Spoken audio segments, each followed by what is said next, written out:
Hello friends, welcome to seeds of physics. चलिए आज हम अपने नेक्स्ट ग्राफ को डिस्कस करने वाले हैं। In the last video we talked about the displacement time graph and today we are going to talk about the velocity time graph. Okay, so let's start. Okay, so this is your graph. जैसे हमने displacement time graph बनाया था उसी तरह से हम velocity time graph भी बनाएंगे। Very simple. What you have done, you have taken the velocity on the y-axis and you have taken the time on the x-axis, right? So this is how you have to select. This is a standard convention that velocities will always be taken on the y-axis and time will always be taken on the x-axis. Now here the value of velocity, because velocity is a vector quantity. Vector quantity means it has a direction as well associated to the magnitude. So when it has a direction also, that means velocities can be negative and they can be positive. So normally we show a graph like this, but this velocity axis, which is the y-axis, will be extending the negative direction also, because there is always a possibility that the velocity is negative also. Just the meaning of the two are different. अगर आपके पास कोई भी velocity positive side पर है, if you have any kind of positive velocity, whenever the velocities are going to be positive, that will simply mean that object is moving away from the initial point, right? So I mean this is a standard direction which is adopted. इसमें कोई फिर से कोई logical बात नहीं है, ये एक स्टैंडर्ड डायरेक्शन है जो हमने अडॉप्ट की हुई है, that whenever you have an object and that object is moving away from the starting point, उस वक्त जो उसकी वेलोसिटी रहती है उस वेलोसिटी को हम पॉजिटिव कहते हैं। मतलब वो जो डायरेक्शन है when it is moving away from the initial point, the starting point, that we consider as positive. And whenever you have an object which is returning back to the initial point, it is returning back to the initial point, reversing its direction, those velocities are considered negative. तो वो जो negative velocity है वो आपकी इस y axis पे indicate की जाएगी, which is pointing in the downward direction, and positive velocities आपकी इंडिकेट की जाएंगी along the positive y axis, which is moving in the upward direction. तो जो आपके पास नेगेटिव वैल्यूज ऑफ वेलोसिटीज हैं वो क्या इंडिकेट करेंगी? That object has reversed the direction and it is now approaching the initial point. अब हम इसमें अलग अलग शेप्स ड्रॉ करेंगे, अलग अलग तरह के कर्व्स देखेंगे and we will study them what each curves means. Okay, so this is your first curve. You know at the first glance आपको लगेगा कि कर्व कहाँ है, but there is a curve. If you just carefully see, I have using a green marker, I have drawn a line which is overlapping the time axis. So this is a line which is running on the time axis, which is the x-axis. So this is one of the curves. This is one type of curve. So let's just see what conclusion do we draw from this curve. देखिए, अगर आपका line ऐसे है, which is like just overlapping the time axis, what velocity value does it indicate? See, at this point, which is the origin point, this line is originating from this point and it is moving like this as the time is progressing. इस axis के along जो आपका time axis है उसके along obviously आपका time progress कर रहा है, लेकिन टाइम के प्रोग्रेशन के साथ भी आपका जो वेलोसिटी का वैल्यू है वो यही रह रहा है, जो उसका इनिशियली था वही वैल्यू उसका पूरी जर्नी में सेम कांस्टेंट वैल्यू रह रही है. So this value of velocity is 0 metre पर second. Whenever you have a curve or a straight line which is moving on the time axis, that is indicating a zero velocity. Now what do you mean by zero velocity? See, zero velocity means object is at rest. By now I think you must have learned this much, that velocity 0 meter per second will mean that the object is at rest. It is not moving, it is stationary. Fine. So this is the only conclusion that we draw from this. Now let's switch to another shape. Okay friends, this is the second curve. ये curve क्या indicate कर रहा है? यहाँ पे आपका जो curve है, जो आपका स्ट्रेट लाइन है, which is here a straight line, that straight line is moving exactly parallel to the time axis. This is your time axis and this is your straight line which is moving parallel to the time axis. तो एक चीज आपकी clear है कि along this axis we have different time instants.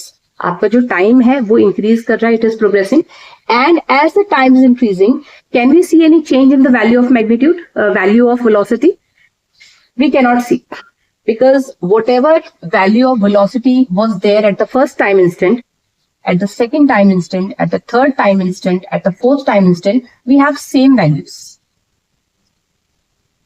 That means during the entire time duration, whatever time duration we have selected for the observation, your time value is not changing. The time value is not changing. That means this is a constant velocity curve, or this is a constant velocity graph, right? This is simply indicating that velocities are not changing, because यहाँ पर जो आपको graph से मिल जाएगी वो कोई एक non zero value होगी velocity की. It could be any value. This could be any value, but this is sure that the object is moving. The object is not at rest, because at rest, if you have to indicate the object at rest, the only possible way to indicate that is you have to show the graph which is running exactly on the time axis. But this is away from the time axis. This is shifted from the time axis by a certain distance. Though that distance is remaining constant throughout. The distance between the time axis and this curve is not changing. It is remaining constant throughout the time span. So we can say that the object's velocity is constant. It is moving, and it is moving with a constant velocity. So this is the observation that we get from the second curve. And one thing more, आप इस curve को ऐसे भी indicate, मतलब इस तरह के same observation वाला कर्व आपका नेगेटिव वेलोसिटी वैल्यूज को भी इंडिकेट कर सकता है.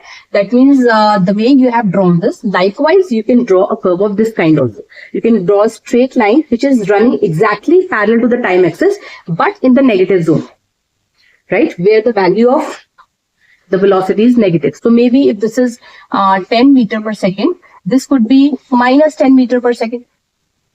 It is just indicating the negative value. It is just indicating that the object is moving close to the object is moving close to the starting point. It is approaching the starting point. So that is indicated by the minus sign, because the constant velocity is there, but that constant velocity is having a negative sign with it.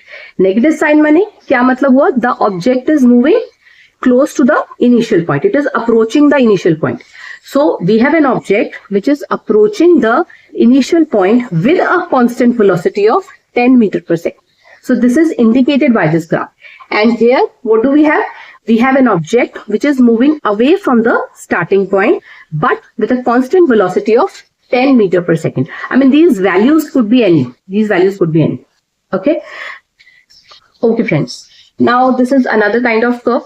What you can see in the curve is, you can see a straight line. This is once again a straight line. But this time, the straight line is not parallel to either of the axes. It's neither parallel to the time axis, nor it's parallel to the velocity axis. It is rather moving or making a certain angle. It is inclined at a certain angle with the time axis as well as with the velocity axis.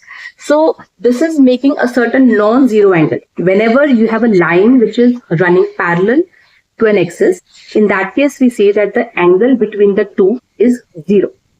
Whenever two lines are parallel, we say that angle between the two lines is zero. But here, since this line that we have drawn, this straight line, is not parallel to the time axis, that means it is making a certain non-zero angle with the time axis. तो ये जो आपका angle रहेगा, ये non-zero रहेगा. अब देखिए, ये जो एंगल है, ये एट टाइम्स आपका एक्यूट एंगल भी हो सकता है, जैसे कि हमने लिया. कभी कभी ये ऑब्ट्यूस एंगल भी हो सकता है. It could be any angle, right. तो अभी फॉर एग्जाम्पल हमने, because this is a very first discussion regarding a velocity time graph where you have a straight line which is making an angle, which is making a certain non zero angle with the time axis. तो हम अभी ये discuss करेंगे. अब इसमें क्या आएगा, we will try to figure out what this graph is showing. See, इसमें क्या है, you have various time instants. Just try to figure out what is happening at different time instants. If you have the first time instant, then for the first time instant, we have a certain value of velocity, let's say v1. Then we have the second time instant. At the second time instant, again what is happening? We are having a new value of velocity, v2. Then we have, likewise, we have the third time instant, which is giving us the value of velocity as v3. So what is happening here? Here, one thing is sure, that the values of velocities are changing with time. As we are progressing in time, see in the graph, in the present scenario, what we can see is, as we are progressing in time, we are getting a change in the velocity. तो इसका मतलब velocity constant वाला case तो नहीं है, ये velocity constant वाला case तो नहीं है, क्योंकि वेलोसिटी बदल रही है, हमें दिख रही है कि वो बदल रही है। तो आपके पास T1 के कॉरेस्पॉन्डिंग V1 है, T2 के कॉरेस्पॉन्डिंग V2 है, T3 के कॉरेस्पॉन्डिंग V3 है। And what change are you observing? V1 from the graph itself, this is your 0 point, V1 is closest to 0। इसका मतलब जो गिवन आपके पास रेंज है उसमें V1 सबसे छोटी वैल्यू है वेलोसिटी की, फिर V2 है, फिर V3 है। That means as we are progressing in time, the values of velocity is increasing. So this is the case of speeding up. This is the case of speeding up. Whatever is your object, whichever is your object and it is moving in a certain direction, but how is it moving? It is moving by speeding up. Right तो पहले उसकी velocity कम थी, फिर समय बढ़ा, फिर उसकी velocity और बढ़ गई, फिर उसके बाद और समय बढ़ा, जब हम आगे जाते हैं तो उसकी वेलोसिटी और ज्यादा बढ़ गई। That means the object is constantly speeding up. So this is the case of speeding up. And how about direction? Direction का क्या पता चलता है हमारा इसकी? What is the direction? See velocity की जितनी भी वैल्यूज आ रही है, जब ये स्पीड अप कर रहा है, पहले ये वैल्यू थी, फिर ये थी, पर सारी वैल्यूज आपकी पॉजिटिव हैं। आप ये देख सकते हैं कि V1, ये जितनी भी तीनों वैल्यूज आ रही हैं, all the three values are indicated at the positive time, at the positive velocity axis. So when all the values are indicated in the positive velocity axis, what is this showing to us? This is simply indicating that the velocity of the object is positive, which means that the object is moving away from the starting point, but at varying speeds. It is moving away from the starting point, but at increasing speeds. तो आपके पास case क्या रहेगा कि आपका object है, suppose ये उसका starting point है A, जैसे हमने पहले लिया था। हमारा ऑब्जेक्ट स्टार्टिंग पॉइंट से दूर जा रहा है और एक ही दिशा में जा रहा है। It is not changing direction, क्योंकि डायरेक्शन चेंज हमेशा पॉजिटिव से वैल्यू को नेगेटिव कर देगा। आप मोशन इन स्ट्रेट लाइन में केवल दो डायरेक्शंस को पढ़ रहे हैं। We are not studying other directions कि object is allowed to go anywhere. No, anywhere वाला केस हम नहीं पढ़ रहे हैं, क्योंकि हमारा जो चैप्टर है that is motion in one dimension. तो इसका मतलब है वन डायमेंशन का मोशन चल रहा है, हमारा स्ट्रेट लाइन का मोशन चल रहा है। स्ट्रेट लाइन से associated we have two directions, either the object can go this way और it can just reverse its path. तो आपके पास जो भी केसेस आएंगे अभी, वो फिलहाल यही आपको यही केसेस को इनकॉर्पोरेट होंगे जिसमें आपका object is moving in one particular direction और it is reversing the direction. These are the two possible situations which are possible. तो अभी क्या होगा कि आपका जो ऑब्जेक्ट है, या तो वो अपने स्टार्टिंग पॉइंट से दूर जाएगा या वो अपने स्टार्टिंग पॉइंट के पास आएगा। तो ग्राफ में अगर आपको डायरेक्शंस को देखना है तो वो केवल आपको पॉजिटिव या नेगेटिव वेलोसिटी की हेल्प से ही समझ आ सकता है। राइट, देखिए यहां से अगर आप इस स्केल के ऊपर की वैल्यूज लेते हैं तो आपको वेलोसिटीज के मैग्नीट्यूड्स पता चलते हैं, लेकिन वेलोसिटी क्योंकि वेक्टर है उससे एसोसिएटेड डायरेक्शन भी है। तो डायरेक्शन का पता कैसे चलेगा? सिर्फ आपके पॉजिटिव साइड की वैल्यू से और नेगेटिव साइड की वैल्यू से। That whenever you have a curve which is drawn in the negative side of velocities, that means the object is moving towards the starting point, and if you have a curve like in this case which is drawn for positive values of velocity, that is simply indicating that object is moving away from the starting point. तो अभी हमारा object है, क्योंकि हमारा positive values की बात कर रहे हैं, this object is now moving away from the starting point, but it is moving at an increasing speed. उसकी गति समय के साथ बढ़ रही है। ये सिचुएशन कुछ और भी हो सकती है अगर हम पॉजिटिव वेलोसिटीज के लिए कर्व को चेंज कर दें, कर्व का डायरेक्शन चेंज कर दें, उसका स्लोप चेंज कर दें, तो आपके पास डिफरेंट सिचुएशंस भी आ सकती हैं, आपके पास डिक्रीजिंग वेलोसिटीज भी आ सकती हैं, कुड बी एनीथिंग, राइट। तो this was your second curve. Now will switch on to the third one. Okay, let's continue. चलिए, इस कर्व में हमने अभी दूसरा कर्व नहीं लिया, हमने वही सेम तरह का कर्व लिया, सिर्फ उसका एंगल चेंज कर दिया, सिर्फ उसका टाइम एक्सिस के साथ एंगल चेंज कर दिया। पहले आपका जो कर्व था, the one I just drew, उसमें क्या था? The straight line which was inclined to the time axis, but it was inclined at an acute angle which is less than 90 degree. अभी क्या कर रहे हैं? Now we are taking the case where the line is inclined with the time axis but at an obtuse angle. ये angle आपका obtuse angle होता है which is more than 90 degree, less than 180 degree, you all know this. तो इसके case में हमारा observation थोड़ा सा अलग आ जाएगा। कैसे आएगा? Let's see. देखिए, इसमें जो आपका टाइम T1 है, टाइम T1 के कॉरेस्पॉन्डिंग जो वेलोसिटी का वैल्यू आ रहा है वो ये आ रहा है v1। टाइम t2 में आपके पास ये आ रहा है v2। फिर आपका जो t3 है, t3 के कॉरेस्पॉन्डिंग आपके पास वैल्यू आ रहा है, ऐसे आ रहा है। इससे कोई फर्क नहीं पड़ता आप इसको v1 बोले या इसको v3 बोले। It's just that you have to understand कि क्या टाइम इंस्टेंट पे किस तरह की वेलोसिटीज एग्जिस्ट कर रही हैं, वो ज्यादा जरूरी है। ठीक है, तो इसमें सबसे पहले हमारा ऑब्जर्वेशन क्या रहेगा, टाइम t1 पर सिर्फ यू हैव 3 वेलोसिटीज। हमने जिस तरह से इन वेलोसिटीज को नेम किया है उसके अकॉर्डिंग हमारे पास v1 is greater than v2 is greater than v3। हमने जिस तरह से इनको नेम किया है फिलहाल के केस में, इस केस में v1 आपकी लार्जेस्ट है। Out of this 3 velocities your v1 is the largest one, then you have v2, then you have v3 and then you have 0। ठीक है, इनके बीच में भी ऑफ कोर्स वेलोसिटीज होंगी, पर अभी हमने कोई 3 स्टैंडर्ड वेलोसिटीज देनी है जो कि ये है। देखिए, इसमें v1 सबसे बड़ा है, लेकिन ये वेलोसिटी आपको किस इंस्टेंट पे मिल रही है, you are getting v1 eight t1। और इनफैक्ट आपको जो टाइम इक्वल्स टू 0 है, इससे पहले टाइम इक्वल्स टू 0 है, 0 पे शायद आपको लार्जेस्ट वेलोसिटी मिलेगी जो कि ये है। आप इसको v4 कह सकते हैं, नहीं v4 नहीं v0 कह सकते हैं, v0। यहां से आप एक और वेलोसिटी कह सकते हैं v0, जो आपकी टाइम 0 पे एग्जिस्ट कर रही है। That means when you just started making the observation, when you just started, at that time also the object is moving, it is moving and it is moving with the velocity v0।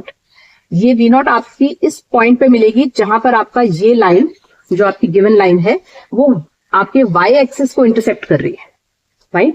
So this v0 is that velocity which in this case is the largest velocity, इस case की largest velocity है। उसके बाद समय के साथ हमारे पास t2 आता है, t1 आता है। t1 पे जो आपकी वेलोसिटी एग्जिस्ट करेगी वो रहेगी v1। v1 आपकी v2 और v3 से तो बड़ी है, लेकिन v0 से छोटी है, v0 से छोटी है, right? Likewise you have v3, likewise you have which is you have v2 which is existing at t2, then you have v3 which is existing at t3, and then at t4 you have 0 velocity।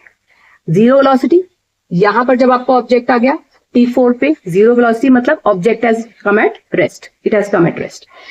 Now what is happening in this case, आपके पास जो velocities हैं वो time के साथ कम होती जा रही हैं। You know, as we are progressing in time, your velocities are constantly decreasing. This is what we can say. So this is the case of slowing down. This is the case of slowing down, right? कि आपका जो object है, अच्छा, जितनी भी हमने यहाँ पे वेलोसिटीज की बात की है, फिर से ये सारी वेलोसिटीज क्या है, ये सबकी सब वेलोसिटीज आपकी पॉजिटिव है, सारी की सारी पॉजिटिव है, बिकॉज पॉजिटिव वेलोसिटीज के लिए एग्जिस्ट कर रहे हैं। इसका मतलब एक कंक्लूजन आपको डायरेक्शन से रिलेटेड फटाफट से पता चल जाएगा, that object is moving away from the starting point. आपके पास कोई भी एक स्टार्टिंग पॉइंट है, जो ऑब्जेक्ट है वो इससे दूर जा रहा है, ऑब्जेक्ट अपने स्टार्टिंग पॉइंट से दूर जा रहा है, लेकिन वो जा कैसे रहा है दूर, स्लो होते होते, it is slowing down, right.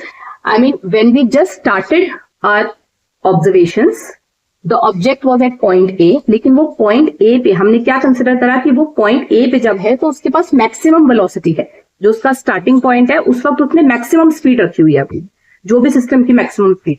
उसके बाद वो जैसे जैसे अपने स्टार्टिंग पॉइंट से दूर जा रहा है, मैक्सिमम स्पीड है, मतलब कोई कार है सपोज, वो 100 मीटर पर सेकेंड की स्पीड से चल रही है, कुछ भी है, तो जैसे जैसे वो आपकी स्टार्टिंग पॉइंट से दूर जा रही है, वो स्लो होती जा रही है। This is indicated by the curve. So it is slowing down and finally till the velocity of the object becomes 0। तो यही हमने यहाँ पे इंडिकेट करा है कि object is moving away from the starting point, but while slowing down its speed.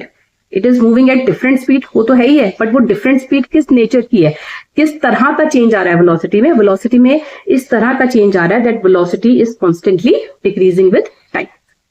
अच्छा, ये जो हमने अभी पॉजिटिव साइड पे स्टडी करी है वेलोसिटीज, ये वेलोसिटीज को आप नेगेटिव साइड पे भी स्टडी कर सकते हैं। मतलब आप इस तरह का भी कोई कर्व बना सकते हैं, और यू नो लाइक दिस, जैसे हमने पहले इस तरह का कर्व बनाया था, आप ऐसा कर्व भी बना सकते हैं, आप ऐसा कर्व भी बना सकते हैं। कर्व की कोई भी शेप हो जाएगी, लेकिन अगर आपको ये कॉन्सेप्ट क्लियर है, आपके माइंड में ये कॉन्सेप्ट आपको क्लियर है कि नेगेटिव वेलोसिटीज का मतलब object is approaching the starting point और उनकी ऑब्जेक्ट आपका स्पीड अप कर रहा है या स्लो डाउन कर रहा है, वो सिर्फ आप समय के साथ देखकर बता सकते हैं कि छोटे टाइम इंस्टेंट्स पे अगर ज्यादा वेलोसिटीज है और समय बढ़ रहा है, T2 आपका जो T2 है that is greater than T1, T3 is greater than T2, समय तो बढ़ेगा ही हमेशा। तो जैसे जैसे आपके पास टाइम बढ़ता जा रहा है वेलोसिटीज आपकी कम होती जा रही, तो वहां से आप ये बता सकते हैं कि आपका ऑब्जेक्ट स्पीडिंग अप है या स्लोइंग डाउन है। So I think now it's very easy to tell such things about the curve, I think. Okay, चलिए देखिए, this is your last shape that we have to discuss, but before really discussing this shape, I have to tell you something about the shape A and B that we have discussed. See, जो आपका shape A है वहां हमने discuss करा था कि आपका velocity was constant because her time value के साथ आपके पास जो velocity वैल्यू है that is remaining the same. Now you have to tell me that in graphs A and B, what is the status of acceleration? Is there any graph which is showing you the accelerated motion? देखिए, acceleration कब होती है? Acceleration a not equal to 0। Acceleration होने का मतलब है acceleration not equal to 0। तो acceleration आपका नॉट इक्वल टू 0 कब होता है? Whenever there is variation in velocity, right? So acceleration is not equal to 0, that means it exists in the system whenever there is variation in the velocity. Velocity में जो variation है, ये बात मैं अपने एक्सेलरेशन वाले जो वीडियोस हमने शूट किया था उसमें बता चुकी हूँ दैट एक्सेलरेशन में जो आपका एक्सेलरेशन का एग्जिस्ट करना होता है that depends on the variation of velocity. And velocity में जो वेरिएशन आती है वो दो तरह की हो सकती है, उसकी डायरेक्शन बदले तो भी वेरिएशन मानी जाती है, उसका मैग्नीट्यूड बदले तो भी वेरिएशन मानी जाती है। लेकिन डायरेक्शंस की वेरिएशंस हम यहाँ पर रिस्ट्रिक्ट कर लेते हैं because we are talking about motion in one dimension. तो यहाँ पर वही बात है कि हमने किसी और तरह की वेरिएशन अलाउ नहीं करनी है, हमने सिर्फ आपके पास motion in straight line consider करा है। तो स्ट्रेट लाइन पे रहते हुए उसके पास जो भी पॉसिबल वेरिएशन है, और अगर वो एक फिक्स्ड डायरेक्शन में ट्रेवल कर रहा है तो फिक्स्ड डायरेक्शन में ट्रेवल करते हुए एक ही तरह का वेरिएशन पॉसिबल है वेलोसिटी में, वो है मैग्नीट्यूड का वेरिएशन। जैसे अब आपके पास ये वाला कर्व है, ये वाला कर्व जो है इसकी डायरेक्शन तो फिक्स्ड है, इतना तो आप सबको क्लियर है कि डायरेक्शन इसकी चेंज नहीं हो रही है, क्योंकि वेलोसिटी की या ऑब्जेक्ट की डायरेक्शन कब बदलती है? अगर यही कर्व हमारा नेगेटिव साइड पे ड्रॉ हुआ होता तो हम कहते हैं कि हाँ चलो रिवर्स कर दे, और कोई डायरेक्शन मतलब moving in a circle, moving in a curve, वो तो हम कंसिडर कर ही नहीं रहे हैं। हम केवल कंसिडर कर रहे हैं कि स्ट्रेट लाइन में जो एक डायरेक्शन में मूव कर रहा है, डायरेक्शन चेंज जो एट मोस्ट अलाउड है वो कौन सी है कि वो रिवर्स कर जाता है। तो अभी जैसे ये वाला कर्व है, इस कर्व में तो रिवर्सल भी नहीं हो रहा, आपकी पूरी जर्नी में डायरेक्शन में कोई रिवर्सल नहीं हो रहा। वाई कोई रिवर्सल नहीं हो रहा? Because you can very easily सी कि आपके पास वेलोसिटी की सारी वैल्यू पॉजिटिव है, इसका मतलब डायरेक्शन में कोई रिवर्सल नहीं आ रहा। ऑब्जेक्ट आपका स्टार्टिंग पॉइंट से दूर जा रहा है, एक ही दिशा में ट्रेवल कर रहा है, वो फिक्स डायरेक्शन में ट्रेवल कर रहा है।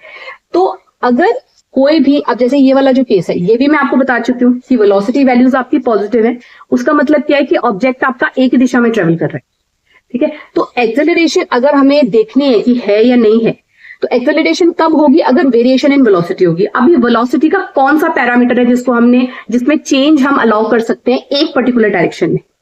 वो है उसके मैग्नीट्यूड का चेंज। तो हमने ये देखना है कि इन दोनों कर्व्स में कौन सा ऐसा कर्व है जहां velocity variation can be seen.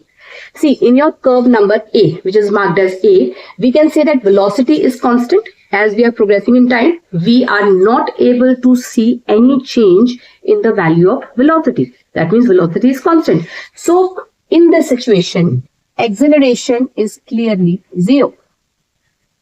In this situation, acceleration is clearly zero because there is no variation in velocity which has to be there for acceleration to exist. So, this is simply not an accelerated motion. Now let's switch to this one. If you see this one, यहाँ पर velocity में variation आ रहा है, यहाँ पे velocity में variation आ रहा है। आपके पास किसी एक टाइम पर कुछ velocity है, किसी दूसरे टाइम पर आपके पास कुछ और velocity है, जैसे कि हमने देखा अभी। तो जब velocities में variation आ रहा है तो क्या हमें what can we conclude from this? We can conclude that this is an accelerated motion. ये मोशन एक एक्सेलरेटेड मोशन है क्योंकि वेलोसिटी के मैग्नीट्यूड में चेंजेस आ रहा है, जबकि उसकी डायरेक्शन चेंज नहीं हो रही यहाँ पर। डायरेक्शन आपकी एक ही है, ये पॉजिटिव साइड की बात कर रहे हैं वेलोसिटी की, तो डायरेक्शन तो वही नहीं बदल रही यहाँ पर, लेकिन क्या बदल रहा है, उसका मैग्नीट्यूड बदल रहा है। तो वेलोसिटी के मैग्नीट्यूड के वेरिएशन की वजह से एक एक्सेलरेशन एग्जिस्ट करेगी। And how are we going to find out that acceleration?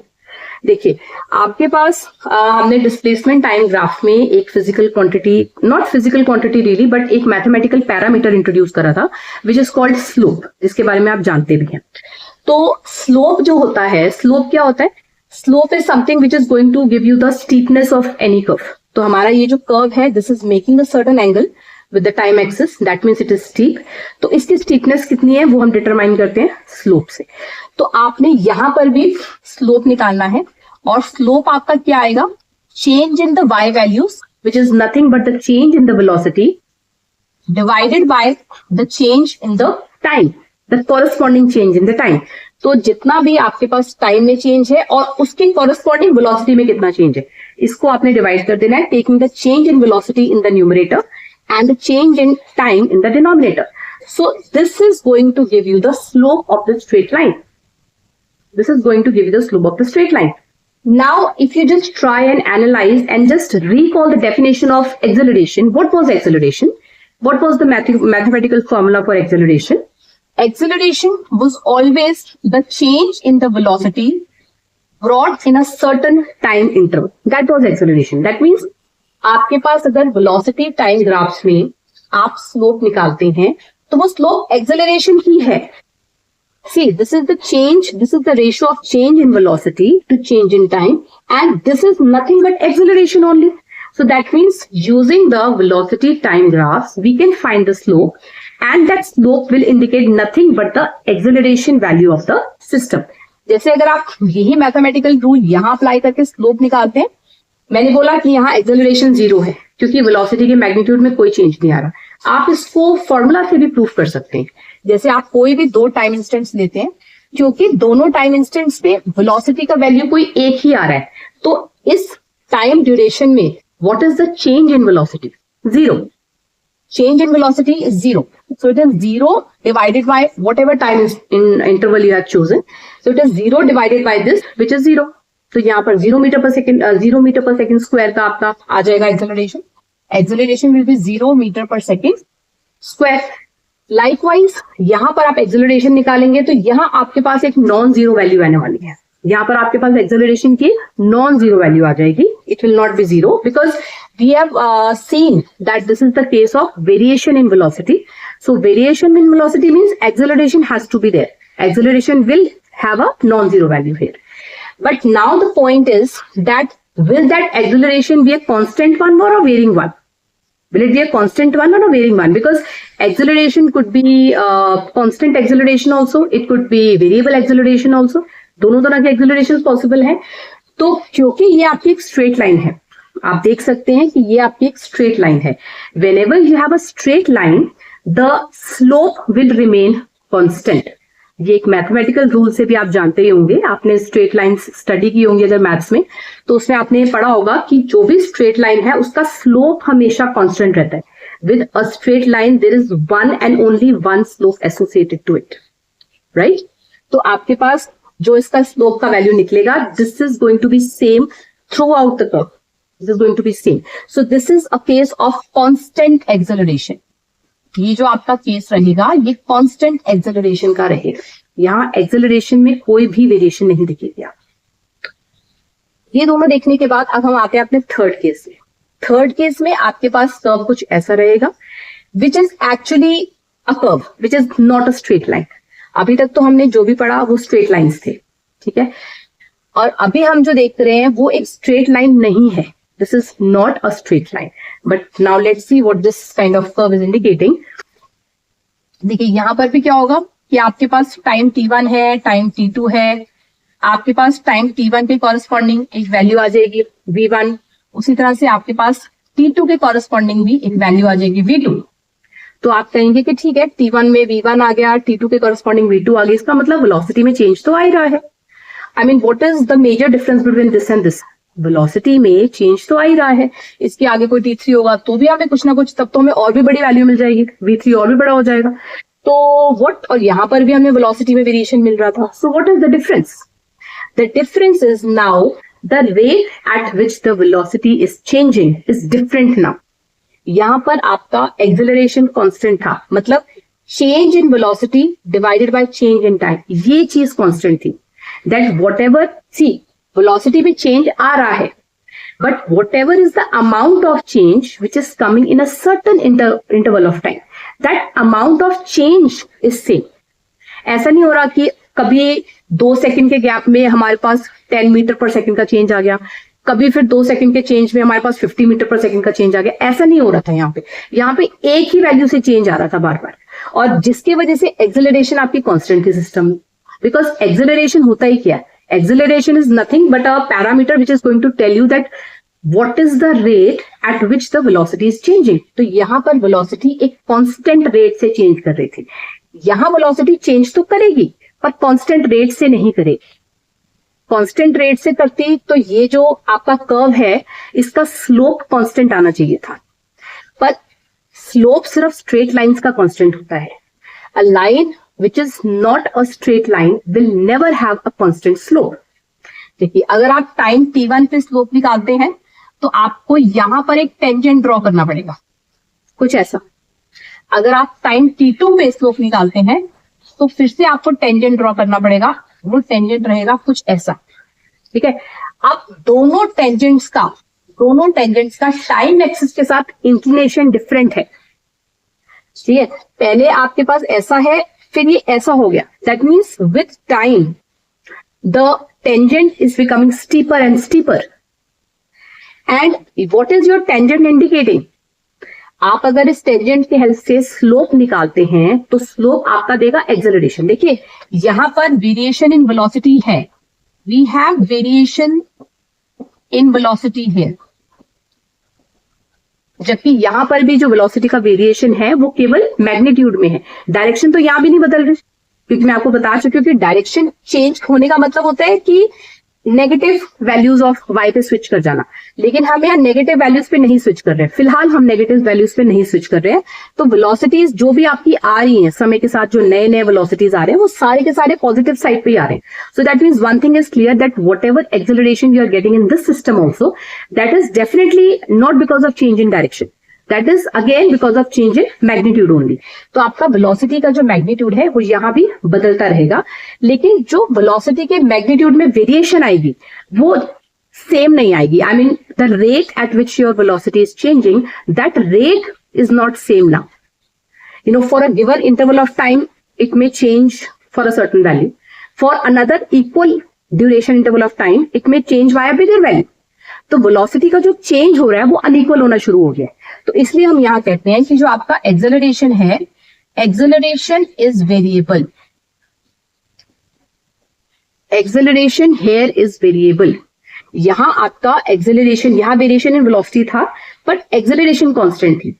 लेकिन यहां वेरिएशन इन वेलोसिटी तो है ही है, बिकॉज वेरिएशन के बिना तो एक्सेलरेशन एग्जिस्ट ही नहीं करेगा. So variation is there, but variation in velocity is such that the rate at which the velocity is varying, that is different, जिसके वजह से आपका acceleration भी variable है. और acceleration होता क्या है? इन जितने भी ग्राफ्स हैं इनका अगर आप स्लोप निकालते हैं वही acceleration होता है. तो क्योंकि आपका जो टेंजेंट है that is making different angle with the time axis, that is making different angle with the time axis, इसका मतलब आपका स्लोप बदलता जा रहा है. आपका स्लोप क्या होता है? बदलता जा रहा है. पहले कुछ और था, अब कुछ और, इसके आगे कुछ और हो जाएगा. देखने से लग रहा है, जो ये कर्व का शेप है उसको देखने से लग रहा है कि आपका जो टेंजेंट है that is becoming steeper and steeper. Steeper and steeper tangent का मतलब क्या है कि वेलोसिटी जो है आपकी वो आपकी बढ़ रही है. It is the case of speeding up. Once again it's once again the case of speeding up. लेकिन यहाँ जो स्पीडिंग अप हो रही है वो एक वेरिएबल फैशन में हो रही है. ये भी स्पीडिंग अप ही था, लेकिन ये कांस्टेंट रेट पे स्पीड अप हो रहा था. ये भी स्पीडिंग अप है, but this is increasing in a varying rate, right? So this is the case of acceleration which is variable. मतलब इन दोनों में जो मेन डिफरेंस है वो सिर्फ एक्सेलरेशन का है. वेरिएशन इन वेलोसिटीज तो दोनों में ही है, लेकिन यहाँ एक्सेलरेशन कांस्टेंट के साथ है, variation in velocity, and here we have variation in velocity but existing with variation in the acceleration is well, right? तो ये हमारे 3 बेसिक कर्व्स थे. अभी हम इसमें कुछ और भी निकालेंगे. You just have to wait for a while. Okay friends, let's start. See, now what we are going to do, we are now going to find displacement from the velocity time graph. ठीक है, जैसे हमने एक graph को use करके acceleration निकालना सीखा, हमने स्लोप निकालना सीखा, उसी तरह से एक और फिजिकल क्वांटिटी भी है जो कि आप वेलोसिटी टाइम ग्राफ से निकाल सकते हैं, and that quantity is displacement. Let's see how we can find displacement from this graph. See, सबसे पहले you need to understand what is the formula for evaluating the displacement when your velocity and your time is given. Your displacement is nothing but the product of your velocity and time, isn't it? You have displacement which is evaluated as the product of velocity and time. तो इस instant पे when your object is moving, when your object is moving at a constant velocity, क्योंकि ये जो आपका curve है हमने अभी अभी डिस्कस करा है, this is indicating constant velocity. तो वो constant velocity से away from the object move कर रहा है. इस सिचुएशन में जब वो ऑब्जेक्ट से थोड़ी दूर गया, उसने कितना डिस्प्लेसमेंट कवर किया, उसने कितना डिस्प्लेसमेंट कवर किया. देखिए, एक चीज आपको ध्यान रखनी है इसमें कि इन ग्राफ्स में, वेलोसिटी टाइम ग्राफ्स में या किसी भी ग्राफ में बहुत बार आपको बोला जाता है that you have to find the displacement. कभी आपको ये भी कहा जा सकता है that you have to find the distance. ठीक है, तो आपको सबसे पहले ये क्लैरिटी बहुत होनी जरूरी है that what is the difference between distance and displacement, which I feel you must be knowing by now, अगर आपने मेरे प्रीवियस वीडियोस देख लिए हैं तो डिस्टेंस और डिस्प्लेसमेंट में जब भी आपको निकालना है, आपको उनका डेफिनेशन का क्लैरिटी होना चाहिए, तभी आप निकाल सकते हैं. दूसरा चीज जो आपने दिमाग में रखनी है that if your object is travelling in one fixed direction, if the object is traveling in one fixed direction, in that case the distance is equal to displacement. आपका distance displacement से अलग कब होता है? जब object undergoes a change in direction. Suppose आपके पास एक object है जिसका स्टार्टिंग पॉइंट ए है और ये इस तरह से जा रहा है, इस तरह से जा रहा है, जाने के बाद किसी एक पॉइंट तक पहुंचता है, पॉइंट नंबर बी तक, और वहां से फिर वापस आ जाता है. ठीक है, तो आपका डिस्टेंस डेफिनेटली डिस्प्लेसमेंट से अलग होने वाला है, क्योंकि distance will be the length of the total path, कि पहले वो गया फिर वापस आया. डिस्टेंस में तो हम डायरेक्शन लेते ही नहीं है, we just simply have to add the total distance which is travelled by the object. But displacement is different. Displacement is simply the shortest distance between initial and the final path, as we know. तो अब आपके पास जब भी आपको ये ध्यान रखना है कि अगर आपको किसी भी प्रॉब्लम में, किसी भी न्यूमेरिकल में कहा गया है कि आपको डिस्टेंस फाइंड करना है किसी एक पार्ट में, फिर कहा गया है कि आपको डिस्प्लेसमेंट भी फाइंड करना है, तो इसमें कंफ्यूजन नहीं होना चाहिए बिल्कुल भी. आपको सिर्फ पहले तो ये देखना है कि जो ऑब्जेक्ट है वो कहीं अपनी डायरेक्शन बदल रहा है. अगर वो अपनी डायरेक्शन नहीं बदल रहा है, जैसे ये जो सिचुएशन है यहाँ पे डायरेक्शन नहीं बदली जा रही है, यहाँ पे कोई डायरेक्शन, ऑब्जेक्ट सेम गति से ट्रेवल कर रहा है, माने मैग्नीट्यूड तो उसका सेम है ही. मैग्नीट्यूड इज इंडिकेटेड है कि एक पॉजिटिव वैल्यू से ट्रेवल कर रहा है. पॉजिटिव वैल्यू मतलब अपने इनिशियल पॉइंट से दूर जा रहा है वो, और वो जा रहा है सेम वैल्यू के साथ जा रहा है, मतलब यहाँ उसका ना मैग्नीट्यूड बदल रहा है ना उसकी डायरेक्शन बदल रही है. तभी ये जो कर्व है ये क्या इंडिकेट कर रहा है? This is indicating uniform velocity. This is indicating uniform velocity. तो यूनिफॉर्म वेलोसिटी से जब भी आपका ऑब्जेक्ट ट्रैवल करेगा, आपका डिस्टेंस और डिस्प्लेसमेंट सेम होने वाला है. कभी भी क्वेश्चन में अगर डिस्टेंस अलग से कहा गया है इवैल्यूएट करने के लिए और डिस्प्लेसमेंट अलग से कहा गया है, you don't have to get confused. The answer to both the parts is going to be same for this given scenario. Okay, तो आपके पास जब भी ऑब्जेक्ट फिक्स्ड डायरेक्शन में ट्रेवल कर रहा है तो डिस्टेंस और डिस्प्लेसमेंट सेम हो. जब भी डायरेक्शन में वेरिएशन आएगी उस वक्त आपका डिस्टेंस और डिस्प्लेसमेंट अलग होगी. तो ये चीज हमेशा अपने माइंड में रखना, बहुत इजी हो जाएगा आपको ग्राफ सॉल्व करना. तो देखिए इस सिचुएशन में आपके पास क्या है, it is travelling with uniform velocity, direction unchanged, magnitude unchanged, सब कुछ अनचेंज्ड है. तो हमने निकालनी है डिस्प्लेसमेंट फ्रॉम द ग्राफ. फिलहाल के केस में डिस्प्लेसमेंट और डिस्टेंस सेम आएगी, चाहे डिस्प्लेसमेंट कह लो उसे, डिस्प्लेसमेंट कह लो, डिस्टेंस कह लो, कुछ भी कह लो, सेम आने वाला है. तो उसके लिए आपने क्या करना है, सपोज मैं आपसे कहती हूँ कि मुझे टाइम इंस्टेंट t2 तक कितना डिस्प्लेसमेंट या कितना डिस्टेंस कवर करा ऑब्जेक्ट ने, वो फाइंड आउट करना है. देखिए जब ऑब्जेक्ट आपका दूर जा रहा है फ्रॉम द स्टार्टिंग पॉइंट, तो जाहिर सी बात है कि अगर आप टाइम स्केल ले देते हैं तो टाइम t1 पर उसने कुछ एक डिस्टेंस कवर किया होगा, टाइम t2 पर फिर उसने थोड़ा सा और डिस्टेंस कवर करा होगा. Likewise, as we are progressing in time, it is covering more and more distance because it is moving away from the starting point. तो अभी सपोज मैं आपसे कहती हूँ कि मुझे टाइम इंस्टेंट, ये सपोज t1 है, ये सपोज t2 है, ये सपोज t3 भी है, मुझे टाइम इंस्टेंट t2 तक उसने कितना डिस्टेंस ट्रेवल करा है वो निकालना है, right. So my distance travel will be, what I have to do, I have to take, in order to evaluate the distance, what do I have to take? I simply have to take the time duration t2. This is my t2. Time duration t2. This time has to be multiplied by the velocity which exists till t2. तो आपके पास, क्योंकि ये constant velocity का curve है, तो आपके पास t2 पे क्या हर टाइम इंस्टेंट पे एक ही वेलोसिटी है. तो जो भी आपकी velocity, let's say v, whatever is the velocity, the constant velocity which is existing throughout the experiment, उसके साथ आपको मल्टीप्लाई कर देना है. तो ये जो प्रोडक्ट होगा, these many meters, ये जो प्रोडक्ट होगा, that will give you the displacement. तो अब बेसिकली आपने करा क्या, आपने एक तरह से, अगर आप ये अज्यूम करें कि ये एक रेक्टेंगल है, ये एक रेक्टेंगल है जिसका एक सर्टेन लेंथ है और एक सर्टेन ब्रेड्थ है. आप रेक्टेंगल को दो डायमेंशन से हमेशा डिफाइन करते हैं, the length and the breadth.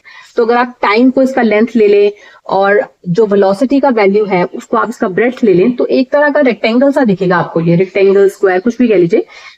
इस केस में आपने अगर इसका एरिया निकालना है, आपको रेक्टेंगल का एरिया निकालना पता होगा, this you must have learned long back in school.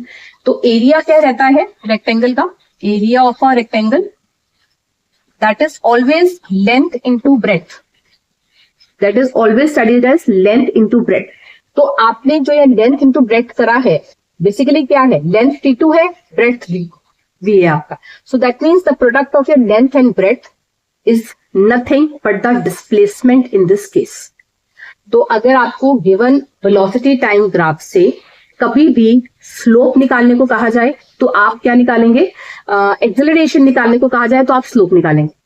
एक्सेलरेशंस will be evaluated by finding the slope. और कभी भी आपको डिस्प्लेसमेंट या डिस्टेंस निकालने को कहा जाए तो आप क्या करेंगे, then that case you will find the area under the curve.